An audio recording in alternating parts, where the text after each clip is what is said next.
All right, so this is once again Nate here with Fanboy TV, and I am talking to one of the team members on this wonderful title here, Star Mazer. Don't be confused with Star Mazer without the extra R and the Z. Because, oh wait, Maze is spelled with a Z, isn't it? Yes. So we are Star Mazer with 2 R's. That's twice as many R's as any other Star game out there. My name is Kazuo Maeda. I'm the social media guy for the Star Mazer crew. I like this guy already. And I like your product. Tell us a bit about it. So, this is Star Mazer, a recently successfully launched Kickstarter game. It is a side-scrolling shmup, very reminiscent of old school games like Gradius and R-Type, basically games that we grew up and loved.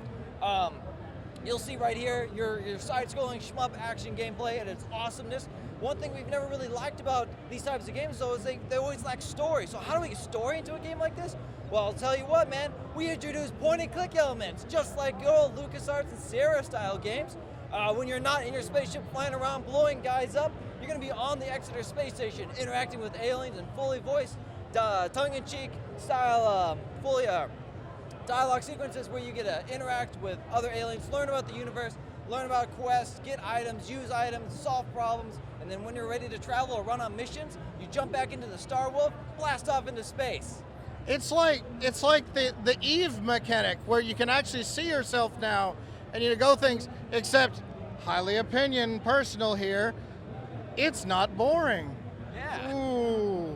No, but in all seriousness, this is a very interesting angle to take with the way that you approach, like, I mean, you could directly go from, like, say, you know, some mistake you made calls out a giant space creature that then you have to jump in your ship and save the station from, right? I mean, that's Exactly. the kind of a situation. So we are also implementing something called OMG, or the open middled gameplay. So our game is going to be split into 11 episodes, but depending on the way you play, you're only going to get through 5 or 6 of them, and the game is going to intelligently put different episodes in front of you. Now that just sounds like, oh, there's 11 different scenarios I'm just going to play through all eventually.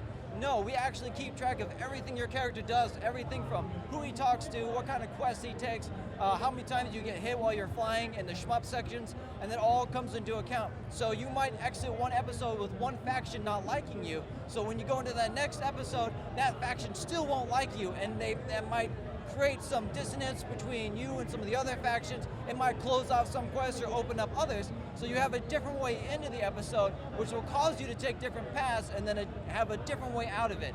So maximum replayability.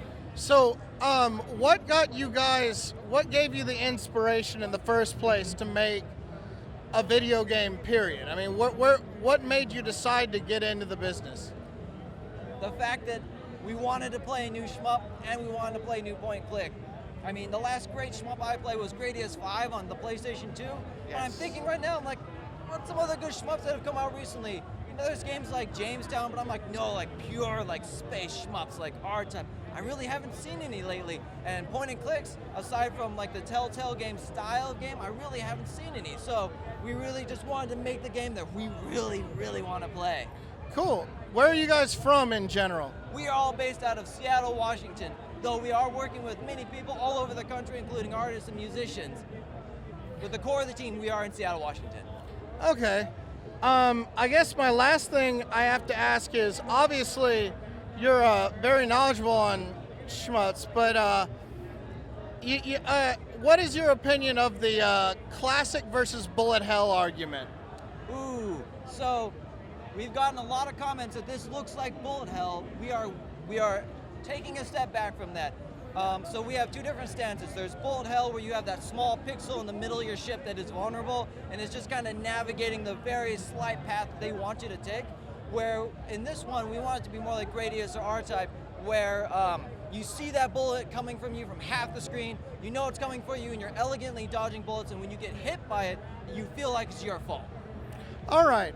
Well, anyway, thank you very much, and this looks like a heck of an interesting journey. So, once again, people, Star Mazer, check it out.